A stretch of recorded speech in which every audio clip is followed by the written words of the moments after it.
श्री शिवाय नमस्तुभ्यम। हर हर महादेव। ओम नमः शिवाय। प्रिय श्रोताओं, यह कोई साधारण कथा नहीं है। यह है एक अलौकिक प्रेम गाथा जहाँ शिव पार्वती का प्रेम, लक्ष्मी नारायण का त्याग और सावन की हर बूंद में छिपा है एक दिव्य रहस्य।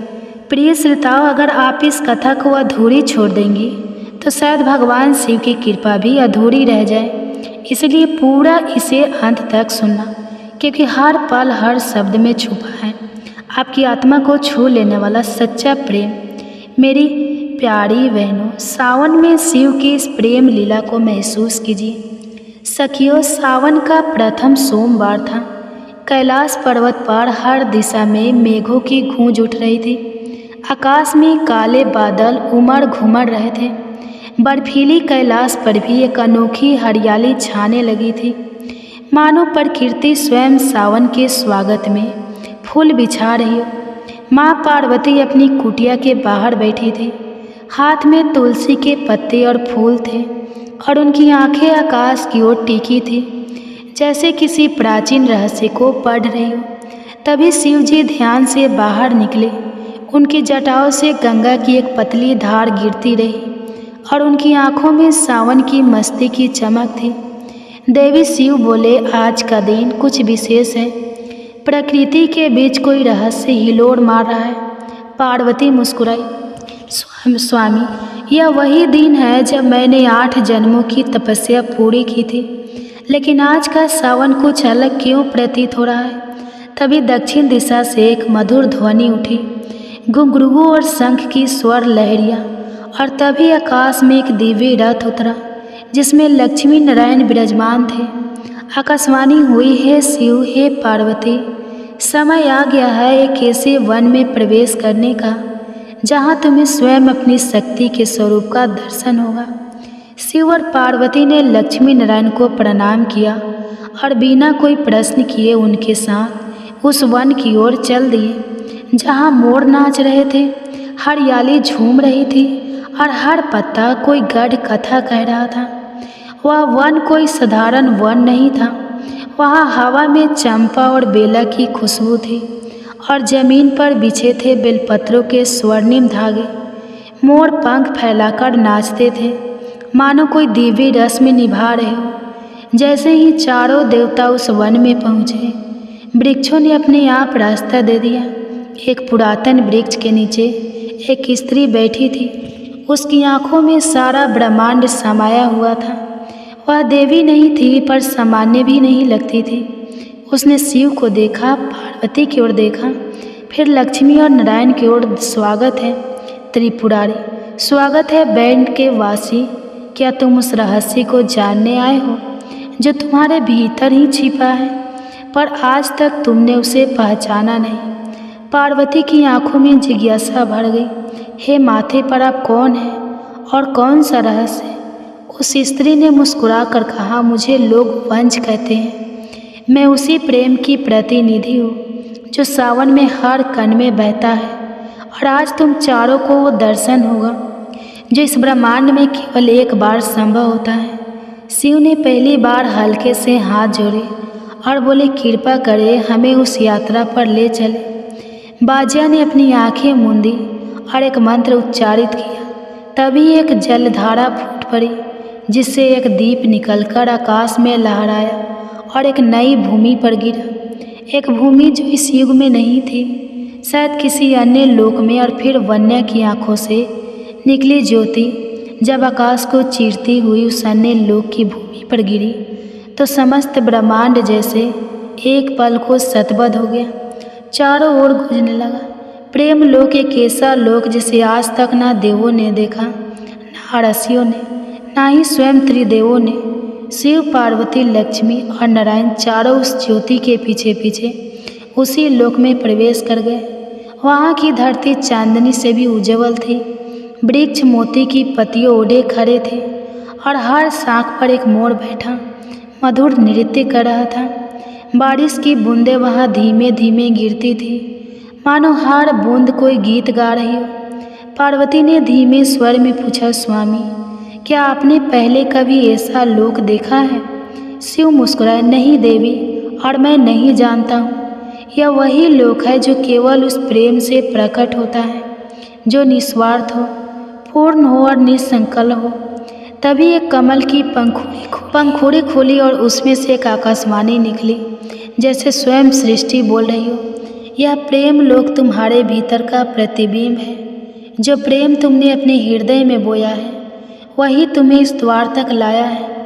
पर अब परीक्षा की घड़ी है, क्या तुम उस दिव्य बीज को पहचान पाओगे जो तुम्हारे भविष्य की लीला का आकार बनेगा। लक्ष्मी जी ने नारायण की ओर देखा और धीरे से कहा, स्वामी, यह तो कोई विशेष योग का समय प्रतीत होता है। क्या यह सावन की ही वह क्षण है जब देवताओं को भी अपने भीतर झांकना पड़ता है।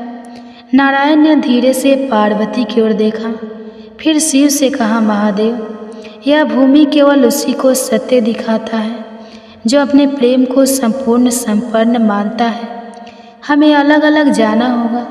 शिव और पार्वती एक पग पीछे हटे और लक्ष्मी नारायण एक पग आगे। तभी भूमि कांपी और चारों ओर उजाले की एक तेज लहर फैल गई। 4 द्वार प्रकट हुए। हर द्वार पर लिखा था प्रेम का त्याग, प्रेम का धैर्य, प्रेम की मौन परीक्षा, प्रेम का बलिदान। वंजा फिर प्रकट हुई और उसने कहा, तुम्हें इन 4 द्वारों से होकर गुजरना होगा।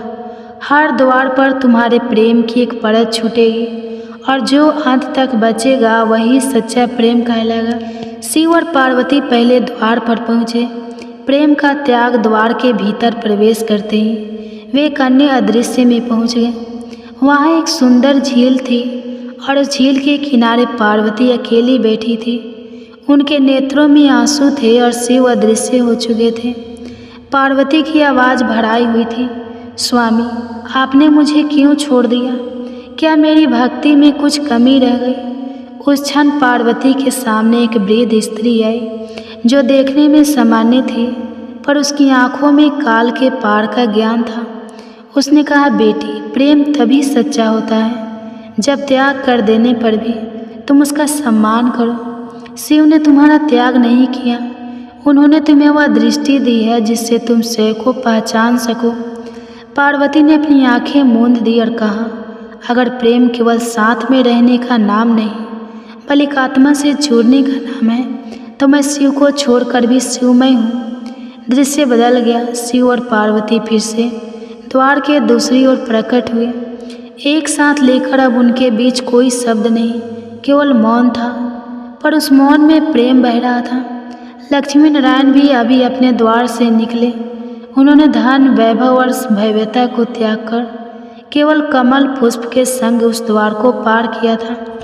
उन्होंने कहा, जहाँ प्रेम है वहाँ धन वैभव का कोई मोल नहीं। चारों देव एक चौराहे पर फिर से मिले। वंज ने कहा, यह तो प्रारंभ था, अब अगला द्वार है धैर्य का द्वार। और तभी आकाश से एक बिजली सी गौधी। सावन की पहली तेज बारिश उस प्रेम लोक में होने लगी। मोर एक स्वर्ग में गा उठे, पेड़ों की शाखाएं लहराई और एक नई परीक्षा की आहट होने लगी। सखियों, सावन की वो पहली तेज वर्षा अब किसी आम बरसात जैसी नहीं लग रही थी। उसमें कोई रहस्य बस रहा था, जैसे हर बूंद के साथ कोई भाव उतर रहा हो और कोई छुपे प्रश्न भीग रहा हो। चारों देव उस चौराहे से अगली दिशा में बढ़े, जहाँ एक विशाल द्वार था जिस पर लिखल था प्रेम का धैर्य, जहाँ प्रतीक्षा ही परीक्षा है। जैसे ही शिव, पार्वती और लक्ष्मी नारायण ने द्वार पार किया, उन्हें एक अलग समय में पहुंचा दिया गया। समय वहाँ स्थिर नहीं था, पर तेज भी नहीं। वहाँ हर क्षण एक युग जितना लंबा था और प्रतीक्षा सबसे कठिन साधना। इस द्वार के भीतर पार्वती स्वयं को एक घने जंगल में अकेली पाती है। आसमान पर घने बादल हैं, पेड़ बारिश में भीग रहे हैं और वो मोर टहनी पर बैठकर चुपचाप प्रतीक्षा कर रहे हैं, जैसे उन्हें भी किसी का इंतजार हो। पार्वती उस हरियाली में विचरण करती है और हर जगह शिव को ढूंढती है। स्वामी, आपने वचन दिया है साथ चलने का, कहा है आप अपनी वाणी में कांपता हुआ विश्वास था। उसी क्षण एक वट वृक्ष की छाया में एक वृद्ध रस प्रकट होती है। वही वंजय के स्वर के समान शांति उनके मुख पर है। वे कहते हैं, देवों, जब प्रेम को सिद्ध करना हो तो कभी कभी प्रेम स्वयं ही छूट जाता है। ताकि उसका धैर्य देखा जा सके। पार्वती मौन हो जाती है और एक पत्थर के टुकड़ों पर बैठ जाती है। वह वहाँ 21 दिन तक बिना खाए पिए केवल शिव का नाम जपती रहती है। हर दिन सावन की वर्षा उन्हें भिगोती है, पर वह टस से मस नहीं होती। 21वें दिन एक कमल उनकी गोद में आ गिरता है, शिव की उपस्थिति का प्रतीक। पार्वती की आंखों में आंसू बहते हैं, पर होठों पर मुस्कान है। अब मुझे विश्वास है, प्रेम लौटे या ना लौटे, पर वह कहीं गया नहीं। उसी क्षण शिव एक पेड़ की ओर से बाहर आते हैं। उनकी आंखों में गर्व है। देवी, तुम्हारा प्रेम अब स्थिर हुआ है। जैसे गंगा हिमालय में बसी है, वैसे ही तुम मेरे हाथों में है, हृदय में है। वहीं दूसरी ओर लक्ष्मी जी एक कुटिया में बैठी प्रतीक्षा कर रही थी। नारायण को वह युद्ध ते हेतु भेज चुकी थी। प्रमुखा लक्ष्य के लिए 7 वर्ष बीत जाते हैं। ना कोई संदेश, ना कोई ध्वनि, ना कोई स्वप्न, पर लक्ष्मी जी हर दिन नारायण के लिए दीप जलाती हैं और उस दीप की लौंग बिना बत्ती के भी जलती है। 7वें वर्ष के अंतिम दिन नारायण लौटते हैं, थके मगर शांत, और लक्ष्मी जी बिना एक शब्द कहे उनके चरणों में बैठ जाती हैं। नारायण कहते हैं, धैर्य वह दीप है जो बिना तेल के भी जले, और तुम्हारा प्रेम लक्ष्मी अब दीपे को चुका है। चारों ओर से चौराहे पर लौटते हैं। वंजा इस प्रकार स्वयं प्रकट होती है, पर अब वह पहले जैसी वृद्ध नहीं, अब वह एक सुंदर कन्या के रूप में प्रकट होती है। सिर पर मोर पंख और नेत्रों में आकाश जैसा विस्तार। वह मुस्कुराती कहती है, अब तुम तीसरे द्वार के योग्य हो। मौन परीक्षा का जहाँ शब्द नहीं चलेंगे, केवल हृदय की भाषा बोलेगी। जैसे ही वह यह कहती है, एक दिव्य मेरे आकाश में उतरता है और पार्वती के चरणों के पास आ बढ़ता है। उसकी आंखों में नमी है और पंखों पर शिव का प्रतीक अंकित है। श्री शिवाय नमस्तुभ्यम। ओम नमः शिवाय। हर हर महादेव। आज प्रिय भक्तजनों, आज सावन सोमवार का व्रत है, इसलिए आप सभी श्रोता आज श्रवण कीजिएगा सोमवार व्रत की संपूर्ण कथा। क्या आप जानते हैं कि सावन के सोमवार का व्रत रखने से कौन कौन से फल मिलते हैं? किन स्त्रियों को यह व्रत रखना चाहिए और किन्हें नहीं रखना चाहिए? क्या विवाहित स्त्रियां सामान्य रूप से यह व्रत रख सकती हैं? आज की इस दिव्य कथा में स्वयं भगवान शिव जी हमें बताएंगे कि किन गुणों और लक्षणों वाली स्त्रियों को यह व्रत रखना चाहिए और कौन सी स्त्रियों को भूल कर भी यह व्रत नहीं रखना चाहिए। तो चलिए दोस्तों, हम आप सभी को एक कथा के माध्यम से बताते हैं। दोस्तों, एक बार की बात है, कैलाश पर्वत के शांत और दिव्य वातावरण में, जहाँ हिमालय की बर्फीली चोटियाँ और ठंडी हवा एक अलौकिक सौंदर्य बिखेर रही थी।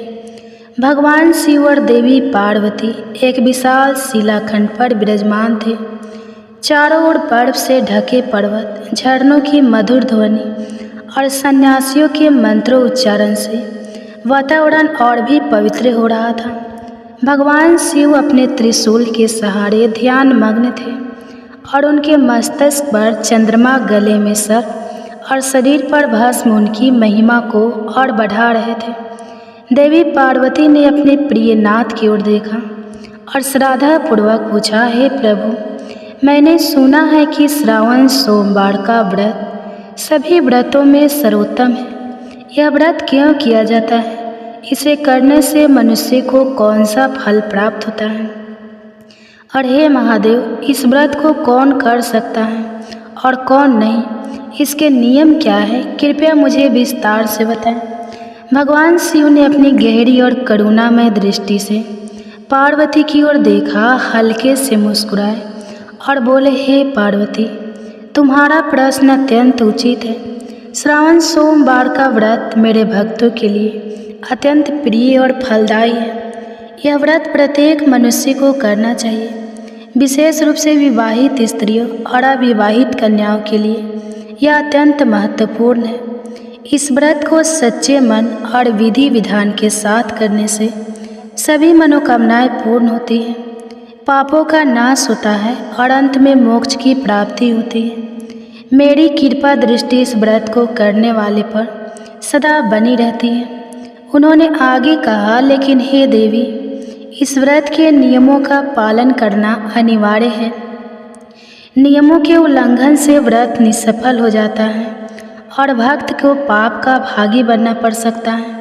तुम्हारे प्रश्नों के उत्तर देने से पहले मैं तुम्हें एक प्राचीन कथा सुनाता हूँ जो इस व्रत की महिमा को दर्शाती है। इस कथा को सुनने वाला मनुष्य अपने कोटि कोटि जन्मों के पापों से मुक्त हो जाता है और उसे एक ही जन्म में सावन सोमवार के व्रत का पुण्य प्राप्त होता है। इसलिए हे पार्वती, इस कथा को पूरे ध्यान और श्रद्धा से सुनो। देवी पार्वती ने हाथ जोड़कर कहा, हे प्रभु, आपके मुख से इस कथा का श्रवण करना मेरे लिए परम सौभाग्य की बात है। कृपया मुझे यह कथा सुनाएं, मैं इसे पूरे मन से सुनूंगी। भगवान शिव ने गहरी सांस ली और कथा शुरू की। प्राचीन काल की बात है। मध्य देश में एक अत्यंत शोभायमान और समृद्ध नगरी था जिसका नाम विदिशा था। इस नगरी में एक धना और धर्मपरायण वैश्य विश्वमोहन रहता था। विश्वमोहन का व्यापार दूर दूर तक फैला हुआ था और वह अपनी ईमानदारी, उदारता और भक्ति के लिए जाना जाता था। समाज में उसका बहुत सम्मान था और वह अपने धन का उपयोग गरीबों की सहायता, धर्मशालाओं के निर्माण और मंदिरों की रख रखाव में करता था। विश्वमोहन की पत्नी सुशीला एक पतिव्रता और भगवान शिव की परम भक्त थी। वह प्रतिदिन सूर्योदय से पहले उठकर स्नान करती, घर की सफाई करती और घर के छोटे से शिव मंदिर में पूजा करती। वह गंगा जल से शिवलिंग का अभिषेक करती, बेलपत्र, धतूरा और आग के फूल अर्पित करती और भस्म लगाकर शिव पंचाक्षर मंत्र का जाप करती। सुशीला का स्वभाव इतना कोमल और प्रेमपूर्ण था कि गांव की अन्य स्त्रियां उसे प्रेरणा लेती थी। विश्वमोहन और सुशीला का जीवन सुख, शांति और भक्ति से परिपूर्ण था। जैसे ही सावन मास का आगमन हुआ, सुशीला ने अपने पति विश्वमोहन से कहा, हे स्वामी, मैंने सुना है कि सावन सोमवार का व्रत भगवान शिव को अत्यंत प्रिय है। इसे करने से सभी मनोकामनाएं पूर्ण होती हैं और जीवन में सुख शांति बनी रहती है। मैं इस व्रत को करना चाहती हूँ। क्या आप भी मेरे साथ इस व्रत को करेंगे ताकि हम दोनों भगवान शिव की कृपा प्राप्त कर सके। विश्वमोहन ने सुशीला की बात ध्यान से सुनी और मुस्कुराते हुए कहा, हे सुशीला, तुम्हारी भक्ति और श्रद्धा मेरे लिए प्रेरणा है। मैं भी तुम्हारे साथ सावन सोमवार का व्रत करूँगा। हम दोनों मिलकर भगवान शिव की आराधना करेंगे और उनके आशीर्वाद से अपने जीवन को और सार्थक बनाएंगे। सावन मास का पहला सोमवार आया। सुशीला और विश्वमोहन ने पूरे विधि विधान के साथ व्रत रखा। सुशीला ने सुबह स्नान किया, घर के शिव मंदिर को स्वच्छ किया और गंगा जल से शिवलिंग का अभिषेक किया। उसने बेलपत्र, धतूरा और सफ़ेद फूल अर्पित किए, भस्म लगाया और घी का दीपक जलाकर मंत्र जाप किया। विश्वमोहन ने भी मंदिर में जाकर पूजा की और पूरे दिन उपवास रखा। दोनों ने मिलकर भगवान शिव की कथा सुनी और रात में फलाहार किया। गांव के अन्य भक्त भी उनके घर पर एकत्रित हुए और भगवान शिव की भक्ति में लीन हो गए। प्रत्येक सोमवार को विश्वमोहन और सुशीला ने पूरे नियम और श्रद्धा के साथ व्रत किया। लेकिन एक दिन सावन मास के तीसरे सोमवार को उनसे अनजाने में एक बड़ी भूल हो गई। उस दिन सुबह सुबह विश्वमोहन अपने व्यापार के कुछ जरूरी कामों में व्यस्त हो गया। वह एक बड़े सौदे के लिए परेशान था और उसका मन अशांत था। सुशीला ने उसे सांत्वना दी और कहा, स्वामी, आज सावन सोमवार है, आप मन को शांत करें और भगवान शिव की पूजा में लीन हो।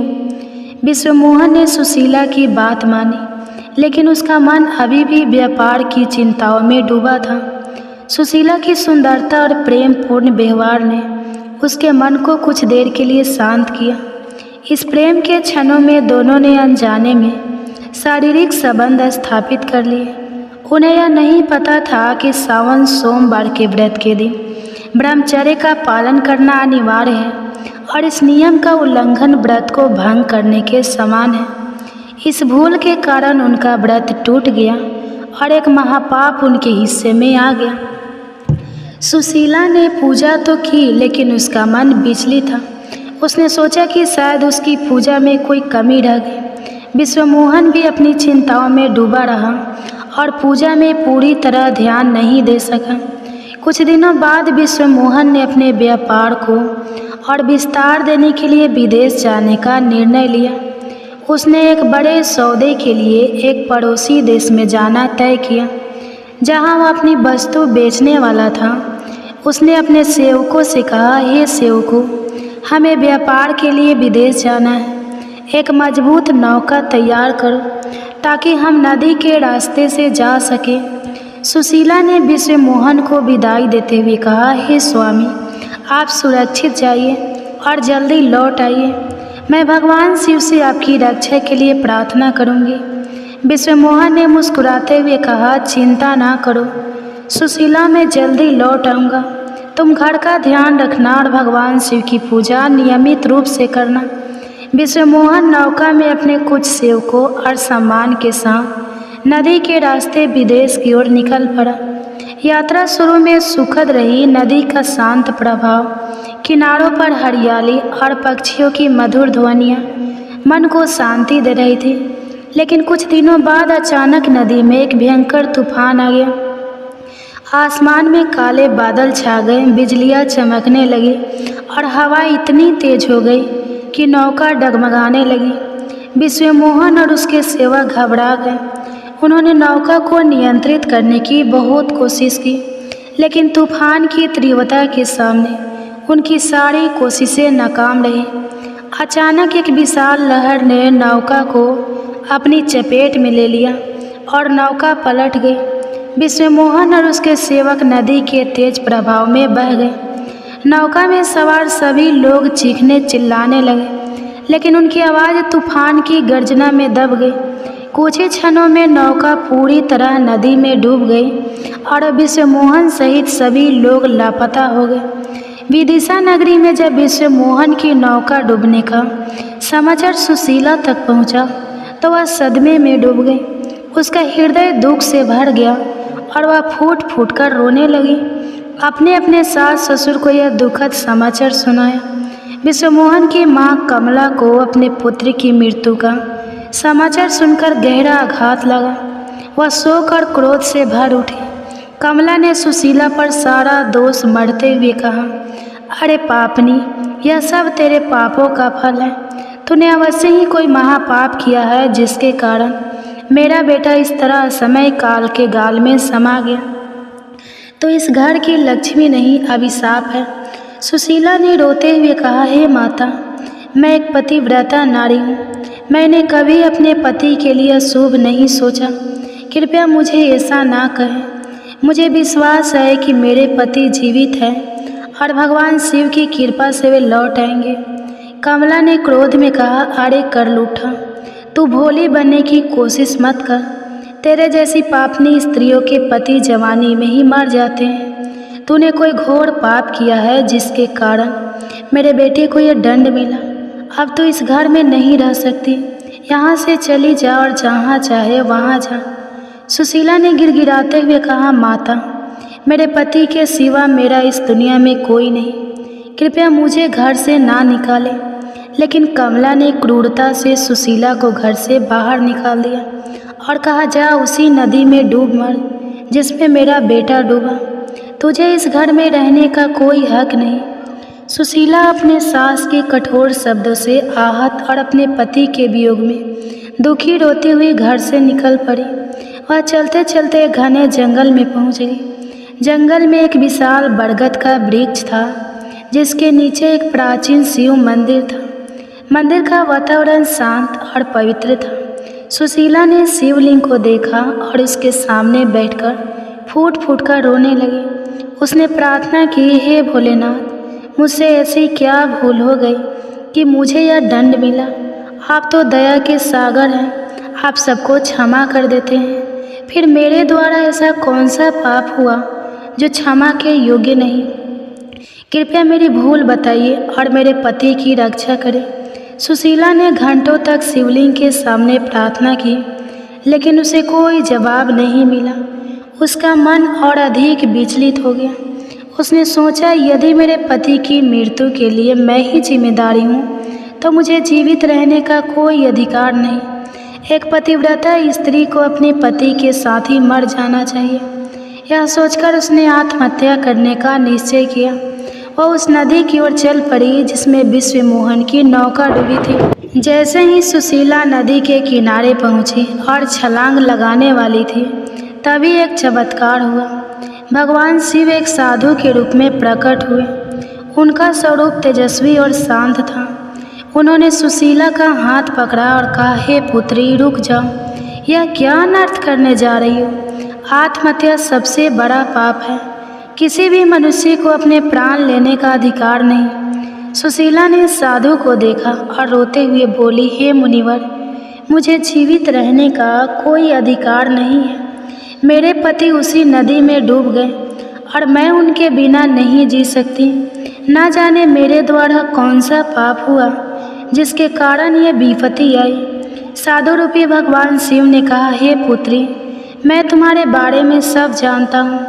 तुमने और तुम्हारे पति ने सावन सोमवार के व्रत के दिन ब्रह्मचर्य का पालन नहीं किया और संबंध स्थापित किए। यह व्रत के नियमों का उल्लंघन था, जिसके कारण तुम्हारा व्रत टूट गया और तुम्हें यह पाप लगा। लेकिन तुम्हारी भक्ति सच्ची थी और तुम्हारा पश्चाताप मुझे स्वीकार है। सुशीला ने कांपते हुए कहा, हे साधु महाराज, मुझे मेरी भूल का एहसास हो गया है। कृपया बताइए कि मैं इस पाप से मुक्त कैसे हो सकती हूँ और मेरे पति से मेरा मिलन कैसे होगा। साधु ने मुस्कुराते हुए कहा, हे पुत्री, भगवान शिव दयालु है। यदि तुम अगले सावन मास में विधि विधान से व्रत करोगी और ब्रह्मचर्य का पालन करोगी तो तुम्हारा पति तुम्हें अवश्य वापस मिलेगा। तुम्हें 1 वर्ष तक उस शिव मंदिर में रहना होगा जहाँ तुमने प्रार्थना की थी। वहाँ प्रतिदिन भगवान शिव की पूजा करना, गंगा जल से अभिषेक करना और बेलपत्र, धतूरा और भस्म अर्पित करना। अगले श्रावण मास में तुम्हारा व्रत सफल होगा और भगवान शिव की कृपा से तुम्हारा पति लौट आएगा। सुशीला ने साधु के चरणों में प्रणाम किया और कहा, हे महाराज, मैं आपकी बात मानूंगी। मैं अगले सावन मास तक भगवान शिव की भक्ति में लीन रहूंगी। साधु ने उसे आशीर्वाद दिया और अचानक अंतर्ध्यान हो गए। सुशीला को समझ आ गया कि साक्षात भगवान शिव ने उसे दर्शन दिए हैं। सुशीला उस शिव मंदिर में रहने लगी। उसने 1 वर्ष तक ब्रह्मचर्य का पालन किया और प्रतिदिन भगवान शिव की पूजा की। वह सुबह स्नान करती, मंदिर को स्वच्छ करती, गंगा जल से शिवलिंग का अभिषेक करती और बेलपत्र, धतूरा और सफ़ेद फूल अर्पित करती। वह दिन रात भगवान शिव के मंत्रों का जाप करती और अपने पति की सुरक्षा के लिए प्रार्थना करती। गांव के लोग उसकी भक्ति को देखकर आश्चर्यचकित थे और उसे शिव भक्त सुशीला कहने लगे। जब अगला सावन मास आया, सुशीला ने पूरे विधि विधान के साथ व्रत रखा। उसने ब्रह्मचर्य का पालन किया, मंदिर में पूजा की और भगवान शिव से अपने पति की वापसी की प्रार्थना की। अंतिम सोमवार के दिन जब वह पूजा समाप्त कर मंत्र जाप कर रही थी, तभी भगवान शिव प्रकट हुए। उनका स्वरूप इतना तेजस्वी था कि मंदिर का सारा वातावरण प्रकाशमय हो गया। उन्होंने कहा, हे पुत्री, तुम्हारी भक्ति और तपस्या से मैं प्रसन्न हूँ। तुम जो भी वर मांगना चाहती हो मांग लो। सुशीला ने रोते हुए कहा, हे महादेव, मेरे पाप के कारण मेरे पति से मेरा वियोग हुआ। कृपया मुझे मेरा पति लौटा दे। भगवान शिव ने मुस्कुराते हुए कहा, हे पुत्री, तुम्हारी तपस्या और सच्ची भक्ति ने तुम्हारे पापों का नाश कर दिया है। तुम्हारा पति जीवित है। वह नदी के किनारे तुम्हारा इंतजार कर रहा है। जा उसे ले आ। इतना कहकर भगवान शिव अंतर्ध्यान हो गए। सुशीला दौड़ती हुई नदी के किनारे पहुंची। वहां उसने देखा कि विश्वमोहन एक नौका में बैठकर किनारे की ओर आ रहा था। उसकी आंखों में आंसू छलक है। विश्वमोहन ने नौका से उतरते ही सुशीला को देखा और दौड़कर उसे गले लगा लिया। उसने कहा, सुशीला, भगवान शिव की कृपा से मैं बच गया। जब नौका डूबी तो मैं एक टापू पर बह गया। वहाँ एक साधु ने मुझे बचाया और भगवान शिव की पूजा करने की प्रेरणा दी। मैंने 1 वर्ष तक उनकी भक्ति की और आज मैं तुम्हारे पास लौट आया। सुशीला ने रोते हुए कहा, हे स्वामी, यह सब भगवान शिव की कृपा है। मेरे द्वारा अनजाने में हुई भूल के कारण यह विपत्ति आई थी, लेकिन उनकी दया और मेरी तपस्या से आप मुझे वापस मिल गए। दोनों ने मिलकर भगवान शिव का आभार व्यक्त किया और मंदिर में जाकर पूजा की। विश्वमोहन की वापसी की खबर विदिशा नगरी में आग की तरह फैल गई। कमला ने अपने पुत्र को जीवित देखा और सुशीला से क्षमा मांगी। उसने कहा, बेटी, मैंने क्रोध में तुम्हें बहुत कुछ कहा। तुम्हारी भक्ति ने मेरे पुत्र को वापस लाया। मुझे क्षमा कर दो। सुशीला ने अपनी सास के चरण स्पर्श किए और कहा, माता, आपने जो कहा वह एक माँ का दुख था। मैंने आपको पहले ही क्षमा कर दिया। विश्वमोहन और सुशीला ने मिलकर विदिशा में एक भव्य शिव मंदिर का निर्माण करवाया, जहाँ वे प्रतिदिन पूजा करते और ग्रामवासियों को सावन सोमवार के व्रत की महिमा बताते। गांव के लोग उनकी भक्ति से प्रेरित हुए और सावन मास में व्रत रखने लगे। कथा समाप्त करने के बाद भगवान शिव ने देवी पार्वती से कहा, हे पार्वती, यह कथा सावन सोमवार के व्रत की महिमा को दर्शाती है।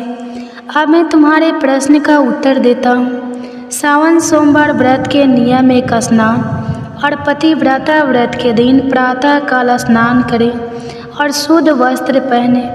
मन और शरीर की शुद्धता आवश्यक है। शिव पूजा गंगा जल से शिव का अभिषेक करें। बेलपत्र, धतूरा, आँख के फूल और भस्म अर्पित करें। शिव पंचाक्षर मंत्र नमः शिवाय का जप करें। शिव ब्रह्मचर्य व्रत के दिन ब्रह्मचर्य का पालन करें। शारीरिक संबंध बनाना वर्जित है। 4 उपवास पूरे दिन उपवास करें।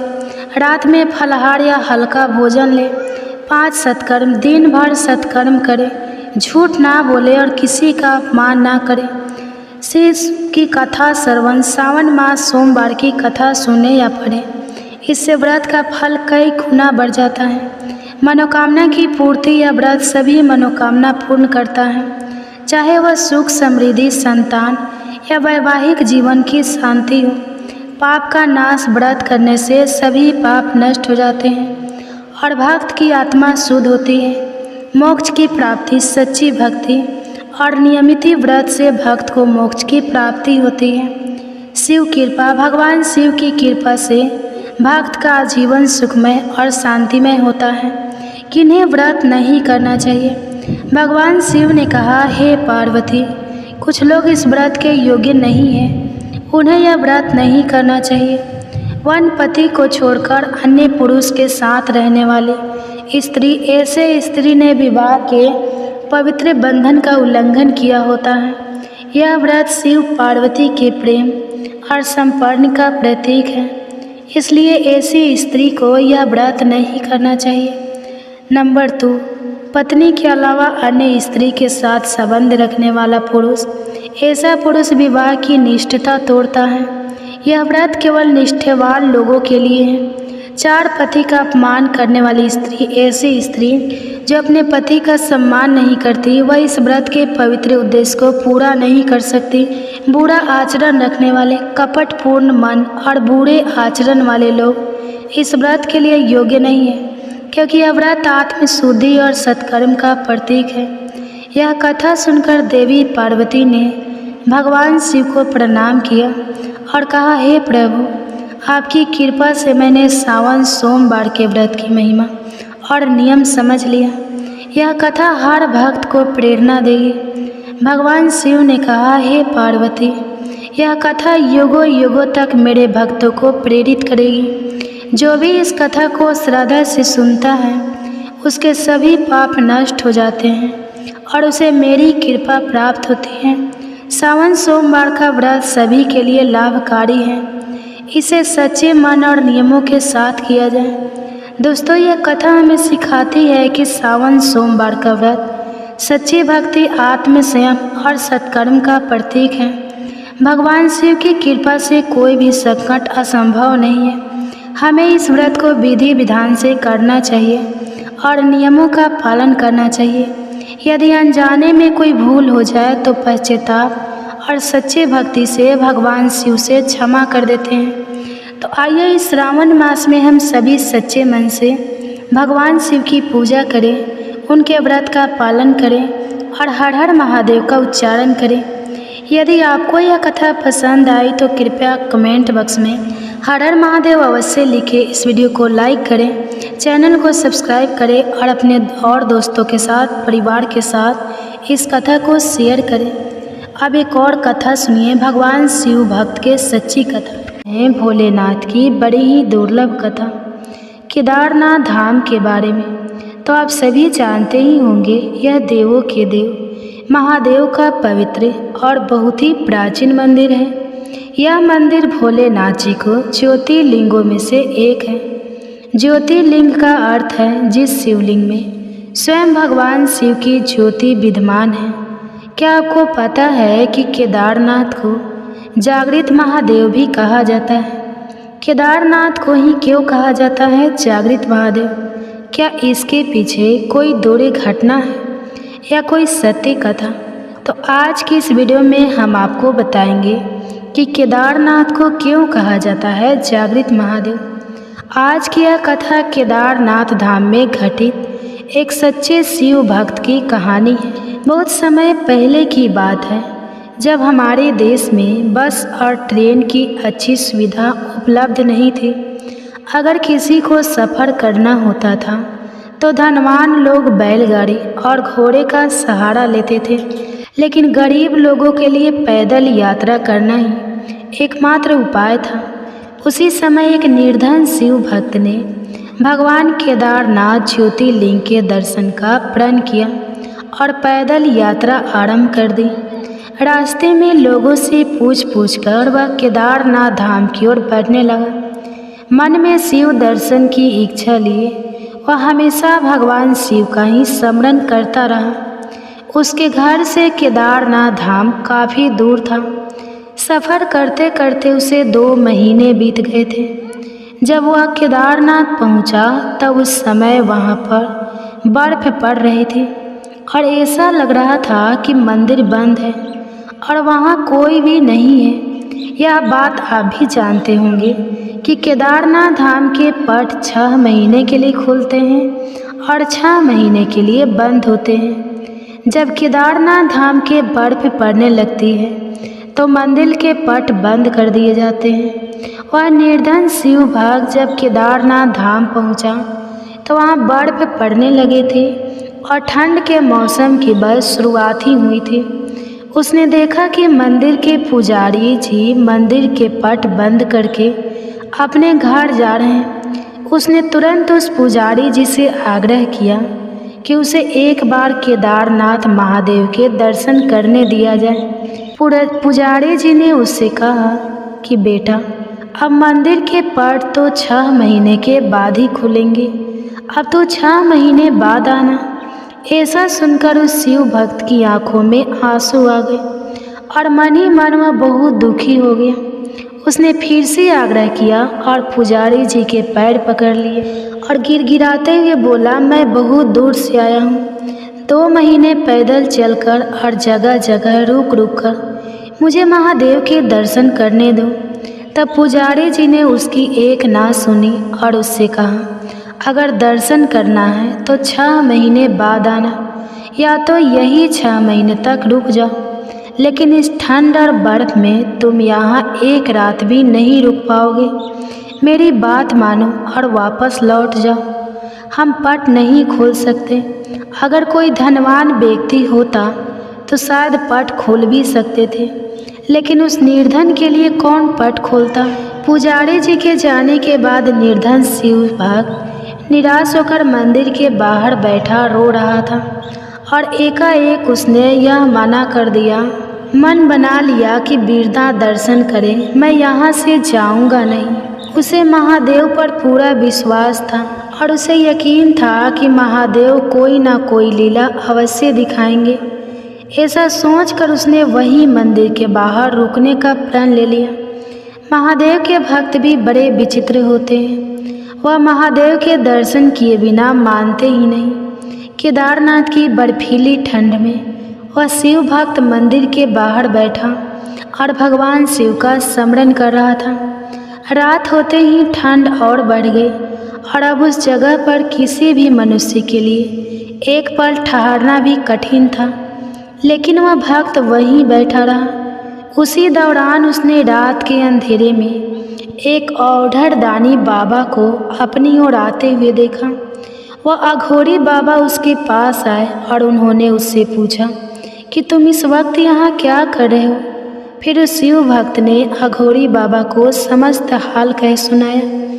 अघोरी बाबा ने कहा कि तुम निराश मत हो बेटा, मंदिर के द्वार खोलेंगे और तुम भगवान शिव के दर्शन भी जरूर करोगे। कहते हैं कि भगवान भोलेनाथ किसी न किसी रूप में आकर अपने भक्त को हर मुश्किल से उबार ही लेते हैं। तो इसके बाद उस अघोरी बाबा ने निर्धन शिव भक्त से कहा कि तुम थक गए हो, एक काम करो, मेरे पास थोड़ा खाना है, उसे खाकर आराम कर लो, मैं आग जला देता हूँ। शिव भक्त सचमुच बहुत थका चुका था। उसने खाना खाया और आग की गर्माहट के सामने उसको नींद लग गई। दूसरी सुबह जब उसकी नींद खुली तो वह घोड़ी बाबा वहाँ पर नहीं थे और बर्फ़ भी साफ हो चुकी थी। ऐसा लग रहा था कि जैसे सर्दियों का मौसम तो है ही नहीं। उसको बड़ा आश्चर्य हुआ कि केदारनाथ में तो लगातार 6 महीने बर्फ़ पड़ती है, लेकिन अचानक यह क्या हो गया। कुछ ही देर बाद उसने देखा कि मंदिर के पुजारी जी अपने साथियों के साथ मंदिर की ओर चले आ रहे हैं। जब पुजारी जी मंदिर के पास पहुँचे तो शिव भक्त ने बड़ी जिज्ञासा से पूछा कि क्या मंदिर के पट आज ही खुल जाएंगे। तो पुजारी जी ने कहा कि हाँ, आज 6 महीनों की सर्दियों के बाद मंदिर के पट खुलेंगे। पुजारी जी पहले उस भक्त को पहचान नहीं पाए। ऐसा सुनकर उस शिव भक्त ने कहा, 6 महीने बाद, लेकिन आप तो कल ही मंदिर के पट बंद करके गए थे। ऐसा सुनकर पुजारी जी ने अपने दिमाग पर जोर डाला और कहा कि तुम तो वही हो ना जो 6 महीने पहले भगवान केदारनाथ के दर्शन के लिए आए थे, लेकिन मंदिर के पट बंद होने के कारण दर्शन नहीं कर पाए थे। तब उस भक्त ने कहा कि पुजारी जी, मैं तो कल ही यहाँ आया था और रात में यहीं सोया था और आज ही आप आ गए। 6 महीने कहाँ से हो गए। तब पुजारी जी को संदेश हुआ और उन्होंने उससे पूछा कि बेटा, रात में तुम्हारे साथ क्या हुआ था। तब उस मासूम शिव भक्त ने पुजारी जी को सारी बात बताई कि रात में मेरे पास एक अघोरी बाबा आए थे। उन्होंने मुझे खाना दिया, आग जलाई और मुझे आराम करने को कहा। पुजारी जी ने पूछा, बेटा वह बाबा कैसा दिखते थे। तब शिव भक्त ने कहा कि एकदम अघोरियों की तरह, लंबे लंबे बाल, हाथ में त्रिशूल और माथे पर त्रिपुंड था। बस इतना सुनकर पुजारी जी और उनके साथी उस शिव भक्त के चरणों में गिर गए और कहा कि तुम धन्य हो, तुम्हारे पास तो स्वयं महादेव ही आए थे और उन्होंने अपने योग माया से तुम्हारे 6 महीनों को एक रात में परिवर्तित कर दिया। यह सब तुम्हारी सच्ची भक्ति और श्रद्धा के कारण हुआ है। इतने वर्षों से हम में से कोई भी भगवान शिव के दर्शन नहीं कर पा सका, लेकिन तुम्हें भगवान शिव ने साक्षात दर्शन दिए हैं और तुम्हारी रक्षा भी की है। तो यही कारण है कि केदारनाथ को जागृत महादेव कहा जाता है। कहते हैं कि बाबा महादेव अपने भक्तों को बहुत ही जल्दी दर्शन देते हैं। जो भक्त अपने मन में बाबा के दर्शनों की इच्छा रखते हैं, बाबा उनकी रक्षा भी करते हैं। हर हर महादेव। आज वीडियो के अंत में भगवान शिव से बहुत ही सुंदर कथा, अब भोलेनाथ और उनके एक सच्चे भक्त की कहानी सुनेंगे, जिसके पास भोलेनाथ को अर्पित करने के लिए कुछ भी नहीं था। बाकी लोग तो मंदिर में आया करते, भगवान को बहुत मांगा चढ़ावा भी अर्पित करते, लेकिन वो एक भक्त एकदम निर्धन था, खाली हाथ आता और भगवान के मंदिर में कुछ देर बिताकर सच्चे मन से भगवान का ध्यान करता, दीप जलाता और वापस अपने घर को लौट जाता। कहते हैं कि जब भी हम किसी को सुख देते हैं तो बदले में हमें भी सुख मिलता है। कभी कभी देर से मिलता है, लेकिन मिलता ज़रूर है। और भोलेनाथ तो अपने भक्तों पर बहुत जल्दी प्रसन्न हो जाते हैं, इसलिए तो भोलेनाथ कहे जाते हैं। बहुत दयालु है। कहते हैं अगर हम सच्चे मन से भगवान को पुकारें तो हम कितने भी मुश्किल में क्यों ना हो, भगवान हमारे दुखों को दूर जरूर करते हैं और हमारी जो भी इच्छा है वह भी पूर्ण करते हैं। तो आज की जो कहानी है वह भोलेनाथ के भक्त की कहानी है, और इस कहानी को उन लोगों को ज़रूर सुनाना चाहिए जो कि भोलेनाथ को कुछ भी अर्पित नहीं कर पाते हैं और फिर यह सोचते हैं कि आज सोमवार का दिन था या आज मासिक शिवरात्रि थी, आज भोलेनाथ का दिन था और बाकी सबने तो भगवान को बेलपत्र, भांग, धतूरा, पंचामृत सभी कुछ अर्पित किया। आपके पास चढ़ाने के लिए केवल एक लोटा गंगा जल था और केवल तेल का ही एक दीपक था, तो जलाने के लिए था। हे प्रिय भक्तों, इस कहानी से आपको यह भी जानने को मिलेगा कि आखिरकार भगवान कैसे प्रसन्न होते हैं, किस तरह की भक्ति से भगवान प्रसन्न होते हैं। तो एक बार की बात है, एक नगर में भगवान शिव का एक भव्य मंदिर था। बहुत सुंदर मंदिर था जहां भगवान शिव पूरे परिवार के साथ विराजमान थे। वहां पर हर वर्ष दूर दूर से भक्तजन शिव जी के दर्शन करने के लिए आते थे। सावन का महीना चल रहा था। दूर दूर से कांवड़ी कांवड़ लेकर भगवान शिव का जलाभिषेक करने आए हुए थे। मंदिर पूरा भक्तों की भीड़ से भरा हुआ था। तभी अचानक आकाश में बिजली कड़की और सोने का एक ढाल उसी जगह से उतरा। उसी के साथ एक भविष्यवाणी भी हुई कि जो कोई भी मनुष्य भगवान शिव का सच्चा भक्त और प्रेमी होगा उसी को यह थान मिलेगा। मंदिर के भवन में उपस्थित सभी लोगों ने यह भविष्यवाणी साफ साफ सुनी और सुनते ही धीरे धीरे सभी लोग इकट्ठे हो गए। सोने का थाल था तो सभी लोग चाहते थे कि यह थाल हमें ही मिले।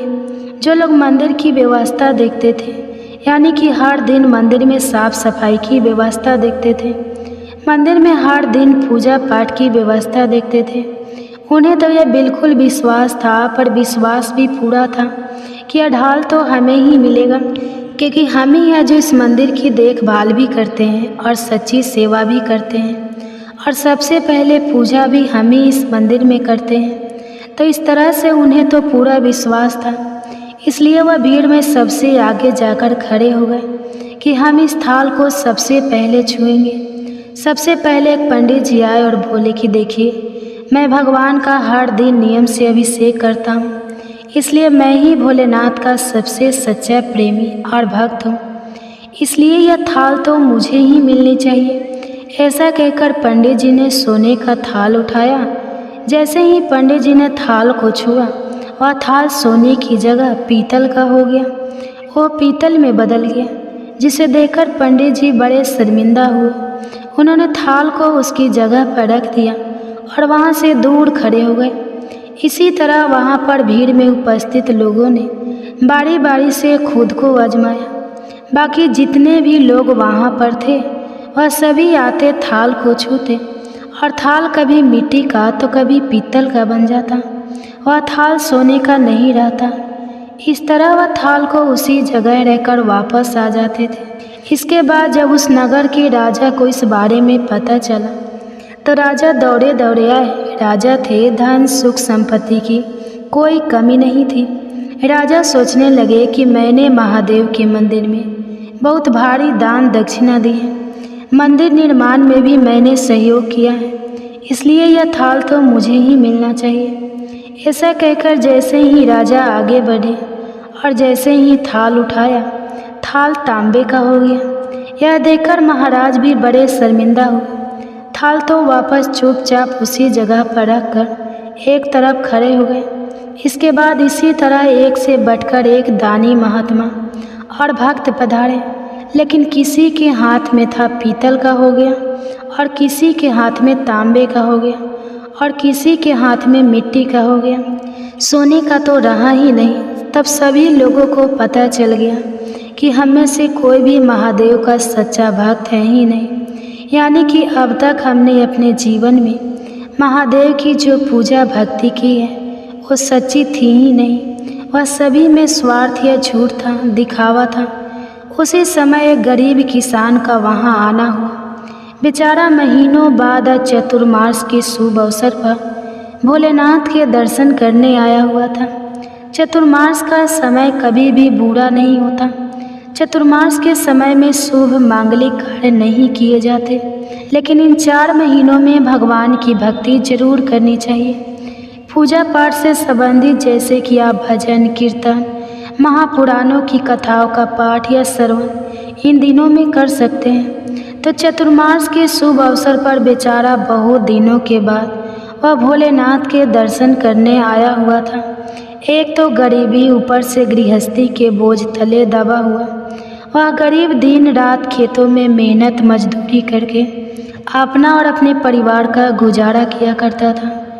अभी रास्ते में ही आ रहा था कि कोई भिखारी उसे मिल गया और कुछ मांगने लग गया। इस किसान को उस पर दया आ गई। अपने खाने के लिए जो वह खाना लाया था, जो कि वह काम करके दौरान अक्सर बीच बीच में खा लिया करता था, उसने वही खाना भिखारी को दे दिया, यह सोच कर कि शायद इस खाने की ज़रूरत मुझसे ज़्यादा भिखारी को है। थाल के बारे में उस गरीब किसान ने भी सुना हुआ था, लेकिन उसने इस ओर ध्यान बिल्कुल भी नहीं दिया, यह सोचकर कि मैंने तो न कभी भगवान को चढ़ावा चढ़ाया, न कभी मैं नियम पूर्वक मंदिर में गया और ना ही कभी मैंने ब्राह्मण को भोजन कराया, न कोई दान दक्षिणा दी है। हे प्रिय श्रोताओ, दान दक्षिणा कैसे देता? बेचारा बड़ी मुश्किल से तो अपने परिवार का पेट पाल करता था। तो वह व्यक्ति सीधा मंदिर में गया और महादेव का पूजन करके बाहर आ गया। परिक्रमा करके जब वह जाने को तैयार हुआ, तभी पीछे से एक व्यक्ति बोला जो भीड़ में ही था। उसने कहा कि भाई जरा तुम भी इस थाल को उठाकर देख तो लो, हो सकता है कि तुम ही वह सच्चे भक्त हो जिसके लिए थाल आसमान से उतर के आया है। किसान को लगा कि वह व्यक्ति उसका मजाक बना रहा है। किसान ने हंसते हुए अपना दुख छुपाते हुए कहा कि हे भाई, मैं तो कभी कोई पूजा पाठ भी नहीं करता और महीनों में एक आधी बार ही मंदिर आ पाता हूँ, मैं कहाँ का सच्चा भक्त। तब अजनबी व्यक्ति कहने लगा कि भाई, हम सभी तो देख चुके हैं, हमारी भक्ति तो बिल्कुल भी सच्ची नहीं है। अब तुम भी अपना हाथ लगाकर आजमा कर देख लो, सोने का थाल मिले या ना मिले, किंतु यह तो पता चल जाएगा कि तुम्हारी भक्ति में कितनी सच्चाई है। वहाँ पर उपस्थित लोगों के बहुत आग्रह करने पर आखिरकार उस भोलेनाथ किसान ने जाकर थाल उठा लिया और जैसे ही उसने थाल उठाया, लोगों की आश्चर्य का ठिकाना नहीं रहा। सोने का थाल रोशनी से जगमगा करने लगा, चमचमाने लगा, जिसे देखकर मंदिर में उपस्थित सभी लोगों के बीच में खुशियों की लहर दौड़ गई। सभी लोग देखते ही देखते उस गरीब किसान के और महादेव के जयकारे लगाने लगे और पूछने लगे कि भाई, तुम ही तो वो सच्चे भक्त हो। अब हमें यह भी बता दो कि आखिरकार महादेव की भक्ति कैसे करते हो, कौन सा उपाय करते हो जिसे महादेव तुमसे इतने प्रसन्न हैं। तब वह किसान कहने लगा कि भाई, मैं कोई भक्ति नहीं करता। हाथ जोड़कर कहने लगा कि मैं तो केवल दिन रात खेतों में काम करता हूँ और थोड़ा समय निकालकर अपनी सामर्थ्य के अनुसार ज़रूरतमंद लोगों की मदद किया करता हूँ, जिसके अलावा मैं किसी भी विशेष कार्य नहीं करता। फिर लोग पूछने लगे, तो फिर बताओ, तुम लोगों की मदद क्यों करते हो? किसान ने मुस्कुराते हुए कहा, दूसरों की मदद करके जब उनके चेहरे की मुस्कान देखता हूँ तो मुझे उसमें परम आनंद की प्राप्ति होती है, बहुत खुशी होती है और इतनी खुशी मिलती है कि मैं शब्दों में उसे बयां भी नहीं कर सकता। शायद यही कारण हुआ कि महादेव मुझसे इतने प्रसन्न हैं। तो वहाँ पर उपस्थित लोगों की आंखें खुल गए कि किस प्रकार की भक्ति सच्ची होती है। हे प्रिय भक्तों, हमेशा ध्यान रखें, अगर आप खासकर मंदिर में जा रहे हो, किसी भी शुभ कार्य के लिए जा रहे हो, रास्ते में कोई भी ज़रूरतमंद व्यक्ति दिखाई दे तो उसे कभी भी अनदेखा करके आगे ना बढ़े, क्या पता भगवान के स्वरूप में आपके पास आपकी परीक्षा लेने के लिए आ जाए। कुछ ना कुछ जो भी आपकी सामर्थ्य हो, कुछ ना कुछ उस ज़रूरतमंद व्यक्ति को आप ज़रूर दें। और देखिए, हमारे पास यदि कुछ भी नहीं होता तो ज़रूरी नहीं कि हम पैसों से ही किसी की मदद कर सकें। हम किसी का मनोबल बढ़ा सकते हैं और किसी की दुख तकलीफ़ को पूछकर उसकी परेशानी का हल से बता सकते हैं। हम किसी न किसी रूप में यदि किसी भी ज़रूरतमंद की मदद करेंगे तो महादेव हम पर ज़रूर प्रसन्न होंगे। तो प्रेम से बोलिए हर हर महादेव। तो ये थे आज का अध्याय। प्रिय श्रोताओ, आपको कैसा लगा कमेंट्स करके ज़रूर बताएं। और हाँ, अगर कहानी अच्छी लगी है तो वीडियो को लाइक कर दीजिए और चैनल पे नए हैं तो चैनल को सब्सक्राइब करके साथ ही बेल आइकन को प्रेस कर दीजिए, ताकि ऐसे ही श्रावण मास महात्म्य की कथा सुबह सबसे पहले आपके पास पहुँचे। और हाँ, कमेंट्स में हर हर महादेव जरूर लिखिए और हो सके तो ज़्यादा से ज़्यादा शेयर कीजिए। कथा को पूरा अंत तक सुनने के लिए आप सभी का तहे दिल से धन्यवाद।